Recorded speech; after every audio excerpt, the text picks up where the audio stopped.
En un pequeño pueblo escondido entre montañas, donde la neblina baja cada tarde como un susurro antiguo, existe una historia que los habitantes cuentan, solo cuando la noche cae. Dicen que hace muchos años vivió allí un carpintero, uno muy extraño. No construía mesas, no hacía puertas, ni muebles comunes. Construía camas. Pero no eran camas normales, porque quienes dormían en ellas soñaban con personas que nunca habían conocido, y algunos aseguraban que esos sueños terminaban volviéndose realidad. Esta historia comienza con una de esas camas, y con una mujer que llegó al pueblo buscando inspiración, sin saber que alguien llevaba años esperándola en sus sueños. El carpintero se llamaba Mateo. Había llegado al pueblo una mañana de invierno, con una carreta vieja, una caja de herramientas, y un silencio que parecía más pesado que su equipaje. Construyó su taller al borde del bosque, y desde entonces trabajaba allí todos los días. El sonido del martillo, el raspado del cincel, y el aroma a madera recién cortada se volvieron parte del paisaje. Pero pronto los vecinos notaron algo extraño. Mateo nunca aceptaba encargos comunes. Solo construía camas. Camas talladas con una precisión casi imposible. Ramas entrelazadas. Pequeñas estrellas escondidas en la madera. Lunas talladas tan delicadas que parecían brillar cuando la noche caía. Cuando alguien le preguntaba por qué hacía solo camas, Mateo respondía siempre lo mismo. Porque los sueños necesitan un lugar donde empezar. Muchos años después, llegó al pueblo una mujer llamada Lucía. Era ilustradora. Había pasado meses intentando terminar un libro, pero las ideas simplemente no aparecían. Así que decidió hacer lo que hacen muchos artistas cuando están perdidos. Irse lejos. Muy lejos. Terminó en ese pequeño pueblo rodeado de montañas. Un lugar tranquilo. Silencioso. Perfecto para pensar. Pero había un problema. La casa que alquiló no tenía cama. Fue entonces cuando alguien en la plaza mencionó al carpintero del bosque. Y esa misma tarde, Lucía caminó hacia su taller. No sabía que ese paseo cambiaría su vida. Cuando llegó al taller, Mateo estaba trabajando. Movía el cincel con precisión, como si escuchara algo dentro de la madera. Lucía lo observó unos segundos.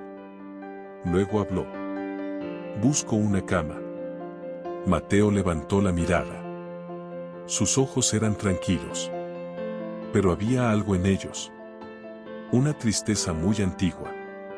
No hago camas, respondió. Lucía frunció el ceño. Entonces, ¿qué hace? Mateo respondió con calma. Hago lugares donde los sueños pueden encontrar a las personas. Lucía sonrió. Pensó que era solo una forma poética de hablar. Pero algo en aquel hombre le resultaba inexplicablemente familiar. Como si ya lo hubiera visto antes. Tal vez en algún sueño. 3 semanas después, la cama estuvo terminada. Lucía la llevó a su casa. Y esa noche, durmió profundamente. Y soñó. Caminaba por el bosque. Al final del sendero estaba el taller.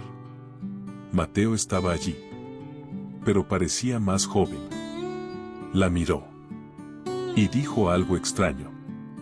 Tardaste. Lucía despertó sobresaltada. Volvió al taller al día siguiente.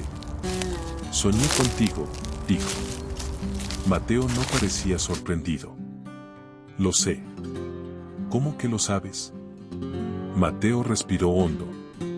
Luego dijo algo que Lucía nunca olvidaría. Porque esa cama está hecha con madera de un árbol muy extraño. Un árbol que solo crece en lugares donde alguien ha esperado durante mucho tiempo. Pero esa noche Lucía tuvo otro sueño. Esta vez el bosque estaba oscuro. El taller estaba vacío. Encontró un cuaderno lleno de dibujos. Todos eran retratos de ella caminando por el bosque. Pero los dibujos parecían muy antiguos. Al final del cuaderno había una fecha. 1987. Lucía despertó y corrió hacia el bosque.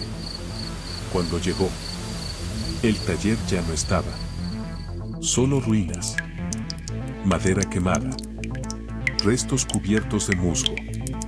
Entonces vio algo entre los escombros. La cabecera de su cama. Las estrellas talladas. Y una pequeña inscripción en la madera. Lucía limpió el polvo. Y leyó las palabras. Para cuando finalmente me encuentres. En ese momento Lucía entendió algo imposible. Mateo no había construido esa cama para que ella soñara con él. La había construido para que ella pudiera encontrarlo. Incluso después de que el tiempo lo hubiera borrado del mundo. Porque algunos carpinteros no construyen muebles. Construyen puentes. Puentes entre los sueños. Y las personas que estaban destinadas a encontrarse. Y dicen que, algunas noches, si caminas por ese bosque en silencio, todavía puedes escuchar el sonido de un cincel trabajando en la madera. Como si alguien siguiera construyendo sueños.